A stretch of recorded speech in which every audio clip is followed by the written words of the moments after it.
Eh bien, devrions-nous examiner certaines des erreurs de communication qu'Israël a commises en essayant de contrer la flottille, comme l'influenceur qu'ils ont envoyé sur l'un des bateaux? Oui, où est-ce que c'est? Je l'ai ici. Le voilà. Salut tout le monde. C'est Lizzie Savetsky. Je vous parle en direct depuis la flottille de Greta, où 44 bateaux ont été interceptés hier, prétendument en train d'apporter de l'aide à Gaza. Allons à l'intérieur. Je vais vous faire visiter. Il y a une scène en Fristet dans Fassenband, Fivel et le Nouveau Monde. Fivel était recruté par les brigades de Hasbara israéliennes. C'est la version Yacht Rock. Machine à margarita et quelques bouteilles vides. Allons-y, voyons voir, tu sais. D'accord. Qu'est-ce qui est drôle? On parle de ces bouteilles vides.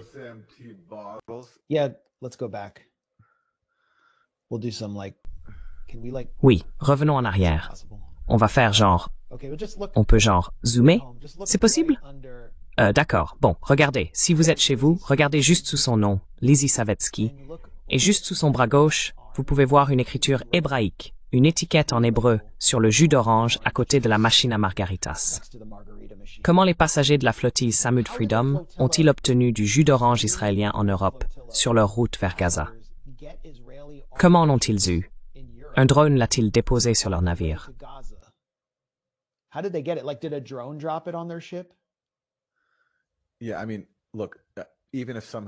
Ouais. Enfin, regarde.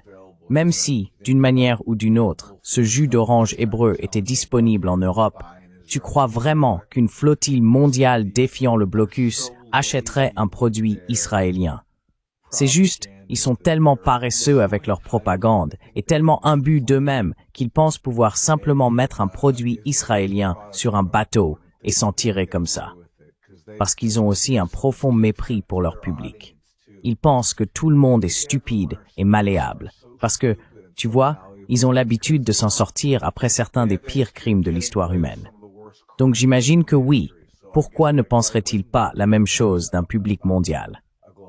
Mais pour quiconque garde les yeux ouverts, on peut voir, et des gens ont zoomé et montré, que littéralement, le jus sur le bateau est en hébreu, et qu'il parle de préservatifs et de machines à margarita. Voilà, on y est.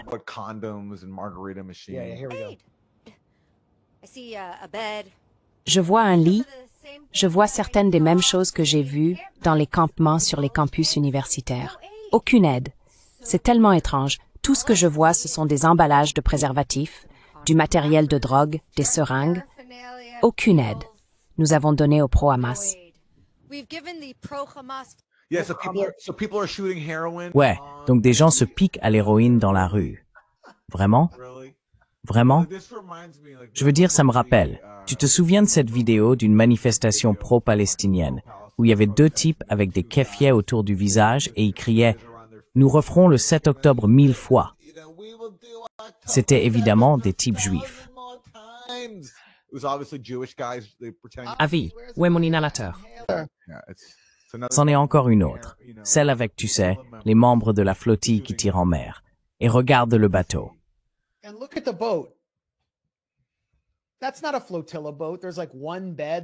Ce n'est pas un bateau de la flottille. Il y a un seul lit, soigneusement fait avec des draps de haute qualité. Il n'y a presque pas de place pour quoi que ce soit là-dedans. C'est dans une marina, on dirait un yacht de plaisance israélien appartenant à un oligarque russo-israélien proche de Netanyahou. Franchement, qui peut croire que ce navire faisait partie de la flottille? Et elle semble faire partie de la brigade d'influenceurs dont nous parlerons dans un instant, ce qui touche jusqu'à $7 000 par publication. Combien a-t-elle touché pour ça? Cet argent est-il bien dépensé? Cela ne fait que souligner le mépris qu'ils ont pour nous tous.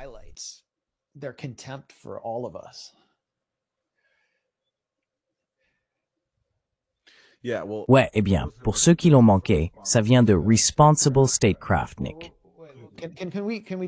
Est-ce qu'on peut juste revenir rapidement sur cette publication?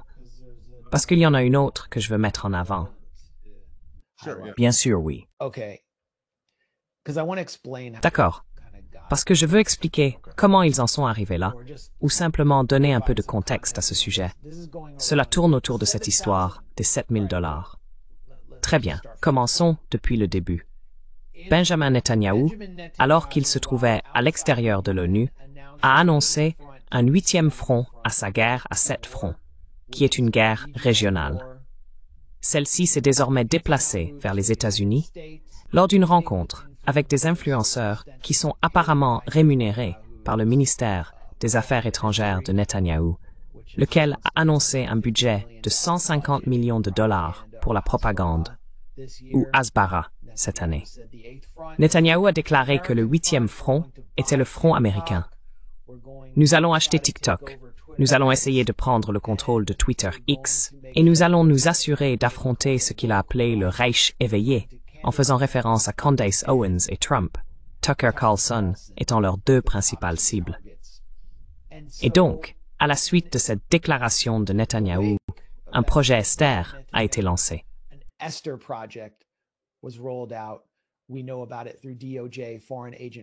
Nous en avons connaissance grâce aux déclarations déposées auprès du ministère de la Justice dans le cadre du Foreign Agent Registration Act, qui révèle une campagne d'influenceurs américains rémunérés menée par une société appelée Bridges Partners LLC, sans lien, je pense, avec le projet Esther, qui était le plan de la Heritage Foundation datant de plus d'1 an. Les documents montrent que la société a reçu $200 000 pour recruter et coordonner des influenceurs sur les réseaux sociaux, et jusqu'à $900 000 de paiement sur plusieurs mois, avec un barème tarifaire détaillé. $60 000 de paiements initiaux pour couvrir le recrutement des influenceurs et le développement du concept, et $140 000 supplémentaires pour le développement.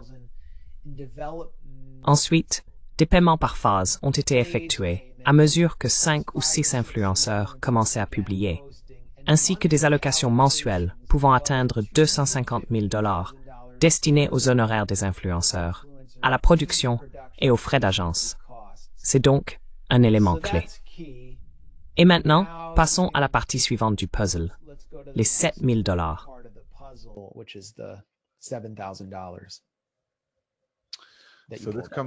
Cela provient de Responsible Statecraft, qui a publié des documents montrant qu'Israël paye des influenceurs $7 000 par publication. $7 000.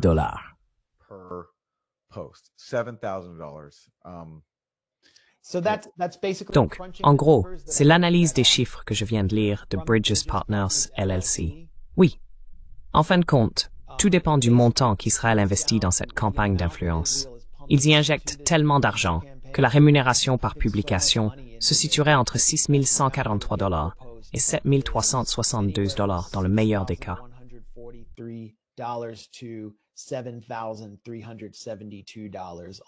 Et l'article parle d'un groupe de 14 à 18 influenceurs qui créent du contenu.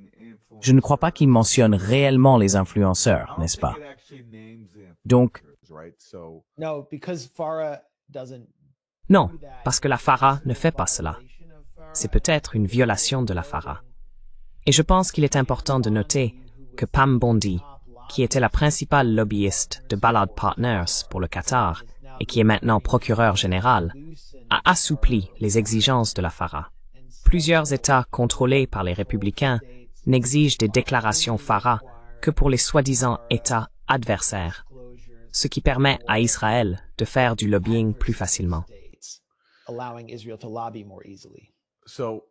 Nous ne savons donc pas avec certitude qui sont ces 14 à 18 influenceurs, mais devrions-nous examiner 2 candidats possibles, ou plutôt probables, je dirais.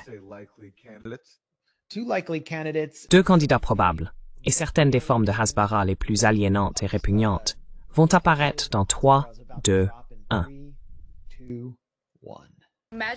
Imagine soutenir des gens qui déclenchent des guerres juste pour les perdre, puis se plaignent et recommencent. Vous pouvez voir que les antisémites sont littéralement obsédés par les Juifs. Maintenant, suivez-moi. Pendant que les antisémites accumulent les avis d'expulsion, les Juifs, eux, montent des entreprises.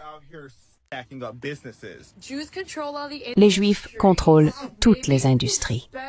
Peut-être que si tu passais plus de temps à prendre exemple sur des personnes qui réussissent, tu n'aurais pas à passer tes nuits et tes week-ends à répandre la haine depuis un compte anonyme avec une photo de profil d'anime. Travailles-tu aussi dur que les Juifs? Fais-tu du réseautage comme les Juifs? Non, parce que tu es trop occupé à encourager une bande de terroristes miteux qui sentent le vieux bijou. Et soyons honnêtes, tu es juste en colère parce que ton revenu ressemble à un petit boulot à côté. Point final.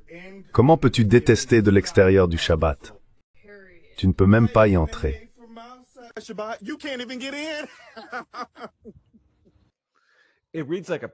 On dirait une parodie, comme s'ils essayaient simplement d'imiter les partisans d'Israël les plus insupportables possibles. Mais en réalité, ils sont vrais, ce sont de vraies personnes. Ce sont émissaires de vrais maîtres. Ils pensent qu'ils exécutent les ordres d'Israël. Et c'est ce genre de contenu qui va désormais être particulièrement mis en avant sur TikTok, maintenant qu'il est essentiellement détenu par des oligarques pro-israéliens à la suite d'une vente forcée imposée par Donald Trump.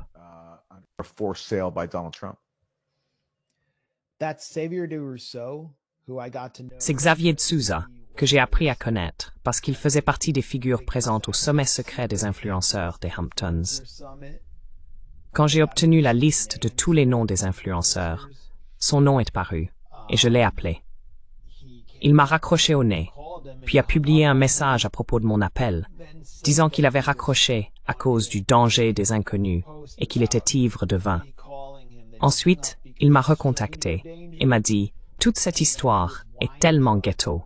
Mettons les choses au clair. » Et j'ai répondu « D'accord, faisons un appel téléphonique. » Je voulais avoir une conversation avec lui, mais il a refusé l'appel et a dit que je pouvais plutôt lui envoyer mes questions par message. Il n'a jamais répondu à aucune des questions journalistiques que je lui ai soumises.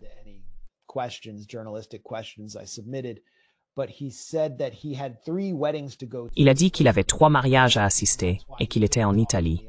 C'est pourquoi il ne pouvait pas me parler au téléphone et qu'il était sur un bateau en route vers un mariage quand je l'ai appelé pour la première fois. Donc il est... Enfin, comment peut-il se permettre ça? Va voir sa page Instagram. Presque tous les sujets mis en avant concernent le sionisme. Il est aussi censé être un influenceur conservateur. Genre, est-ce vraiment conservateur? Cette publication avait-elle une vibe conservatrice? Et puis il est à côté d'Emily Austin, connue dans le monde du journalisme sportif, et elle est représentée par Casey Wasserman, qui, soit dit en passant, est l'un des principaux collecteurs de fonds pro-israéliens pour les démocrates.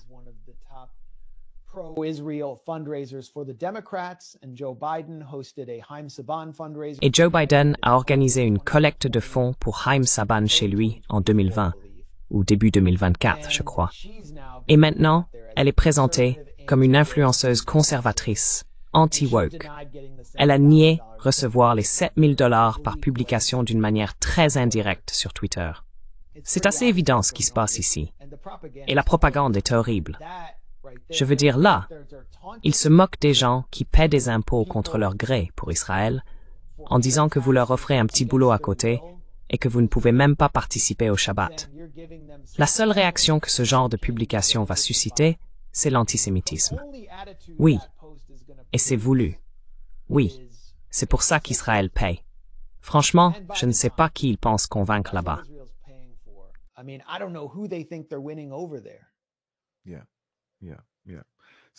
Oui. Parfois, je veux dire, ça a du sens. Et cela s'adresse aux partisans d'Israël en général. Ils sont tellement agaçants, tellement irritants, qu'on se demande si c'est pas fait exprès pour réellement attiser l'antisémitisme, afin de, comme tu l'as souvent soutenu, justifier l'existence d'Israël en tant qu'État suprémaciste juif. Parce que les gens sont généralement tellement exaspérés par eux. Ils sont insupportables, et ils affichent cela à l'écran avec un tel manque de gêne.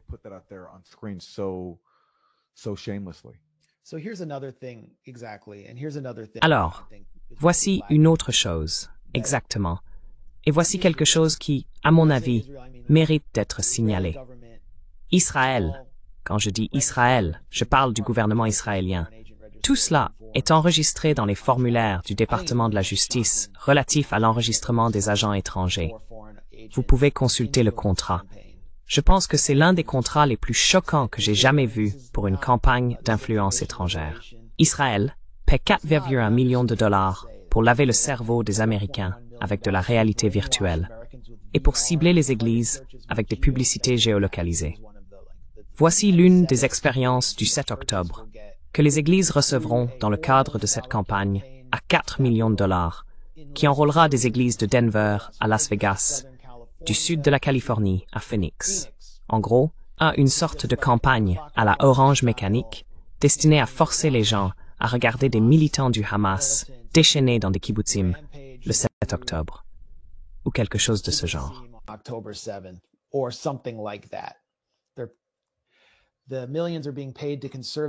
Des millions sont versés à la nouvelle société de l'activiste conservateur Chad Schnitzker, Show Faith by Works. Elle prévoit de recevoir 3,25 millions de dollars sur 5 mois par l'intermédiaire de Havas Media. Et ce n'est que le premier versement. Si l'on regarde le contrat, le géorepérage signifie que toute personne entrant dans le périmètre d'une église participant à ce programme, toute église qui s'y inscrit, verra son téléphone ciblé par des publicités pour le tourisme en Israël, de la propagande en faveur d'Israël, de la propagande liée au 7 octobre. Ensuite, leurs téléphones seront suivis en continu après avoir quitté ce périmètre. Cela inclut des églises liées à Tepeusa dans la région de Phoenix, qui ont accueilli des rassemblements de Tepeusa. Voici la bande-annonce de l'un des films de propagande destinés au lavage de cerveau. Voilà.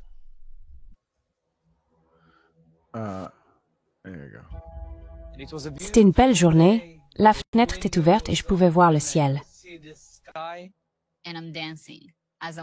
Et je danse en marchant. Il y avait des juifs, arabes, tous faisaient la fête ensemble.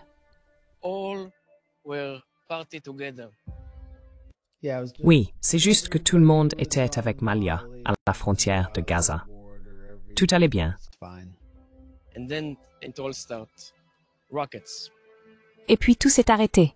Les roquettes. La musique s'est tue. Je n'ai pas compris avant d'entendre les coups de feu.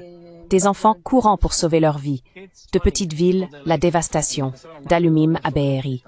Au kibbutz Nirim, des vies innocentes étaient fauchées. Où puis-je aller pour leur vie?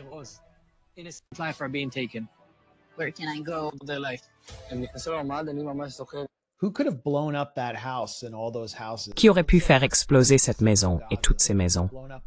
On dirait une scène à Gaza, détruite par une arme puissante. Intéressant. Bref, vous voyez l'idée. C'est à cela que vous serez exposé si vous allez simplement à l'église, dans de nombreuses méga-églises évangéliques, parce qu'Israël craint la chute de son soutien parmi les jeunes chrétiens américains. C'est quelque chose que nous n'avons jamais vu auparavant, un tel niveau de propagande. Et encore une fois, je pense que cela ne fera que produire de l'aliénation et amener les gens à commencer à se poser des questions et à nourrir du ressentiment envers un autre groupe religieux qui tente de les manipuler et de les contrôler au nom d'un autre pays. Et ce sont des églises évangéliques où un pourcentage disproportionné de fidèles se considèrent probablement comme America First, ou ont été séduits par cette image de marque de Trump.